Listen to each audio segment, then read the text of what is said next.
ജില്ലയിൽ ചങ്ങനാളം എന്നുള്ള സ്ഥലത്ത് നിന്ന് പോസ്റ്റർ പോലും ഒട്ടിക്കാത്തൊരു സ്ഥലത്ത് നിന്ന് ഒരാളെ നായകനായിട്ട് വരുന്നു. ചെറിയ ചെറിയ വേഷങ്ങളിലൂടെ ഉണ്ടാകുന്ന സിനിമയിൽ ഒരു പോലീസ് കഥാപാത്രം ചെയ്യുന്നു, മമ്മൂക്കയുടെ കൂട്ടത്തിൽ ചെയ്യുന്നു. അവിടുന്ന് തുടങ്ങിയ യാത്രയാണ് ലുക്കുമാൻ്റെ പോലീസ് സ്റ്റേഷനിൽ. വള എന്നുള്ള സിനിമയിൽ നായകനായിട്ടും അതും ഒരു സംഗീതകാരൻ പോലീസിൻ്റെ വേഷത്തിൽ. ഈ യാത്ര എങ്ങനെ നോക്കുന്നു? ലുക്കുമാൻ എന്നുള്ള നടനെ ലുക്കുവിൻ്റെ സുഹൃത്തുക്കളാണോ കണ്ടെത്തിയത്, അതോ എങ്ങനെയായിരുന്നു ഈ ഒരു യാത്ര? അതൊക്കെ പറയാം. അല്ല, ശരിക്കും പോസ്റ്റർ ഒട്ടിക്കാത്ത ചങ്ങനാകുളത്തല്ല, ഉദിനപ്പറമ്പുണ്ട് എൻ്റെ സ്ഥലം.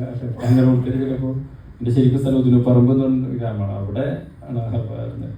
അല്ല, ഇത് ഞാൻ എൻ്റെ ഫസ്റ്റ് ഓർഡർ ഉണ്ടായില്ല, പോലീസ് വേഷം ഉണ്ടായിരുന്നു.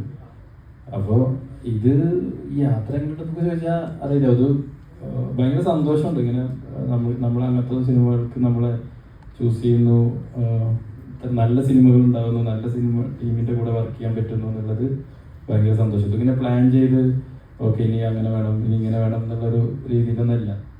ഇതൊരു ലെഗ് ഫാക്ടർ കൂടി ഉണ്ട്. ഭയങ്കര ഭാഗ്യമുള്ള ഒരാളാണെന്ന് വിചാരിക്കുന്ന ആളാണ് ഞാൻ അങ്ങനെ തന്നെയാണ് വിചാരിക്കുന്നത്. ഭയങ്കര ഭാഗ്യമുള്ള ഒരു ആക്ടറാണ്. അതായത് അത്തരം സിനിമകൾ കിട്ടുന്നു, അത്തരം ക്യാരക്ടേഴ്സ് കിട്ടുന്നു, അതിങ്ങനെ വിജയമാവുന്നു എന്നുള്ളത് ഭയങ്കര സന്തോഷം.